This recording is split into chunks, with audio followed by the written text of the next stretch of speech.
Hello everybody. This is gonna be my first talking video here on YouTube. Before I get to talking and yapping and talking, I'm gonna go ahead and light some of my incense right here. I got this incense from a sauna spa a couple days ago for my birthday, so we're just gonna light it up. So this video is going to be kind of just a chat, talk type of video, kind of sit down type of video. I had a little bit of an idea to just, start to record and create some content out here. So I'm actually rereading this book. It's called A New Earth, Awakening to Your Life Purpose. I got it from Goodwill like a couple years back, but I just got back into reading it again. I'm one of those that kind of like annotate the fuck out of my books.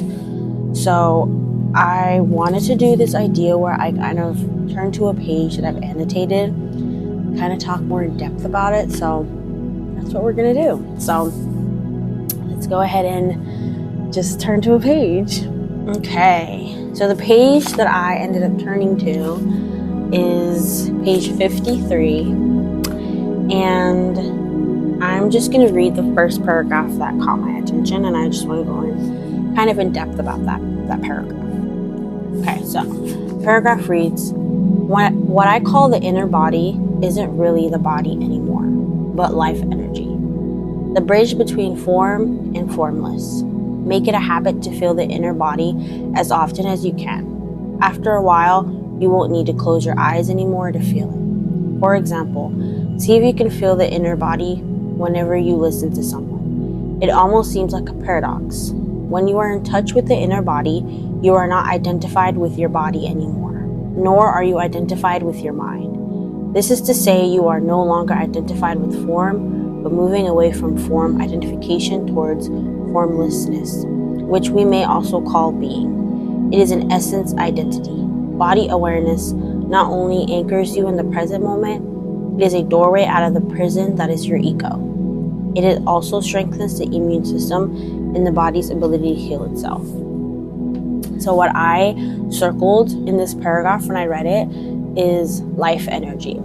I feel like when I think about the word life energy, what feels called to me is the energy that makes you feel alive, the energy that you experience when you know you are alive. So when you feel the life force energy, you know that you are living, breathing air, oxygen, and it's that aliveness. So that's what I feel like when I hear life energy. The other word that I circled is form and formlessness, which is sometimes we forget that, we are just a person experiencing this dimension, and so we tend to forget that we are just a spirit experiencing this dimension. And so every time I hear the word form and formlessness, I definitely connect it to dimension and experience.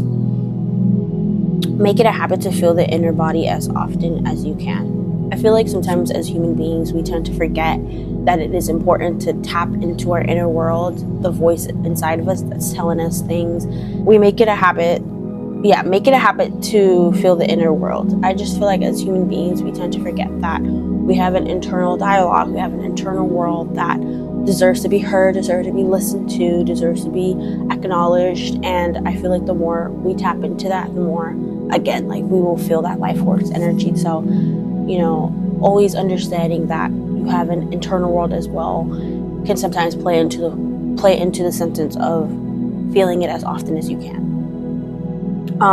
You won't need to close your eyes anymore to feel it. I feel like when I hear that, I mean in the sense of you won't have to question it. You won't have to keep questioning it. You won't have to be like, what is that? What is that? What is that? At one point, you're just going to get to a point where you're like, that's what it is. I know exactly what that is.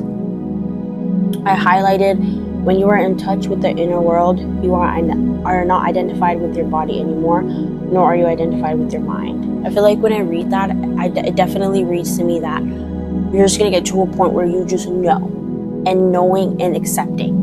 And as soon as you get to that point, you won't even identify with your vessel. You won't identify with your brain anymore.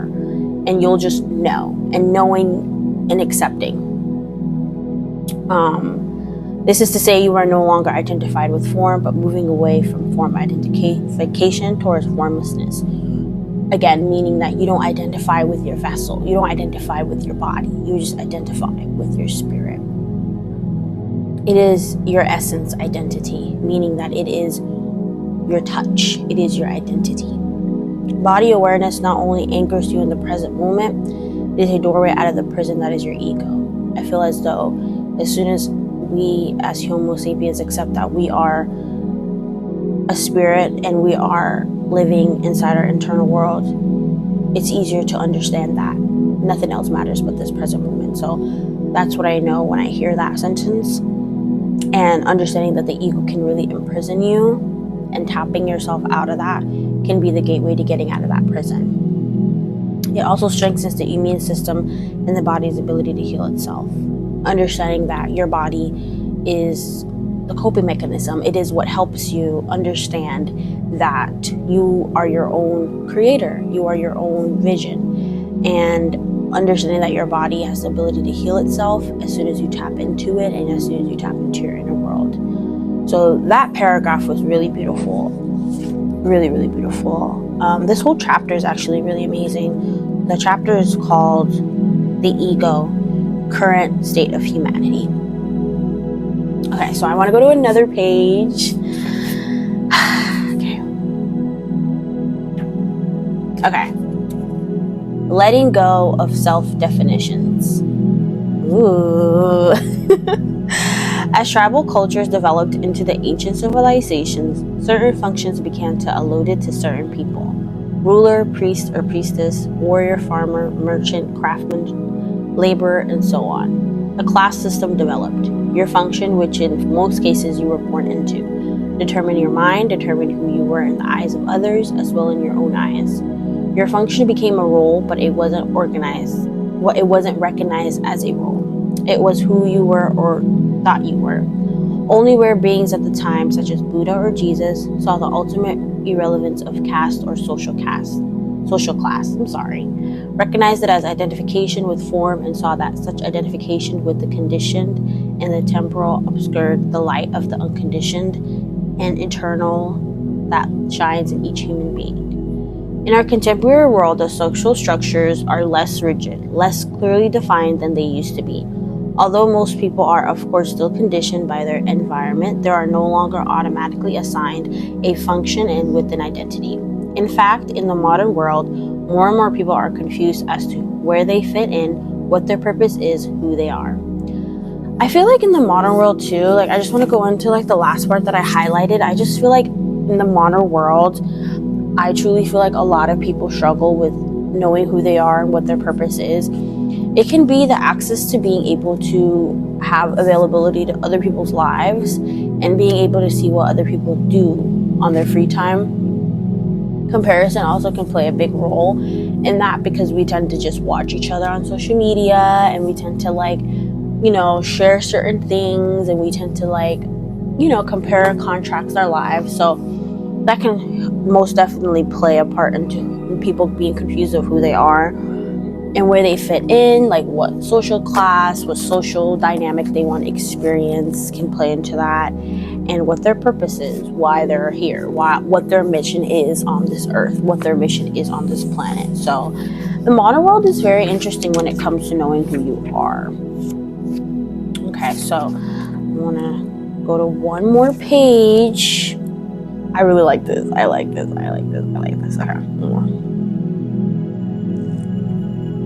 Okay. Ooh. Okay.